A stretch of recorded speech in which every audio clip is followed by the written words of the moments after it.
आगे बढ़ेंगे और खबर शामिल कर लेंगे टोबा टैक्सिंग से। मियां जहां ज़ेब की रिपोर्ट के मुताबिक जहां पर इम्तिहानात जारी हैं और उसकी सख्ती से मॉनिटरिंग की जा रही है। वज़ीर आला पंजाब मरियम नवाज शरीफ की ख़ुसूसी हिदायत पर ज़िला में जारी इम्तिहानात की मुसलसल मॉनिटरिंग जारी है।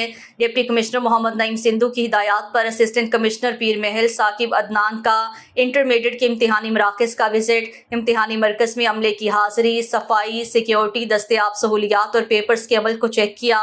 तलबा से इम्तिहानी मरकज़ में इंतज़ामात, अमले के रवैये के बारे में बातचीत की। तलबा ने इम्तिहानी अमल पर इत्मीनान का इजहार किया। ज़िला भर में इम्तिहानात शफाफ तरीके से जारी हैं। इम्तिहानी मराकज़ में पेपर्स की तरसील और तकसीम के तरीक़ेकार को शफाफ बनाया गया है। इम्तिहानी मराकज़ में सिक्योरिटी समेत तमाम इंतज़ामात मुकम्मल हैं। इम्तिहानी मराकज़ में तलबा और तालिबात को पुरसुकून माहौल की फ़राहमी यकीनी बनाई जा रही है। किसी भी गैर मुतल्लिका फ़र्द को इम्तिहानी सेंटर के अंदर हरगिज़ दाखिले की इजाज़त नहीं है। असिस्टेंट कमिश्नर साकिब अदनान ने कहा है कि नकल माफिया के खिलाफ ज़ीरो टॉलरेंस पॉलिसी इख्तियार की जा रही है।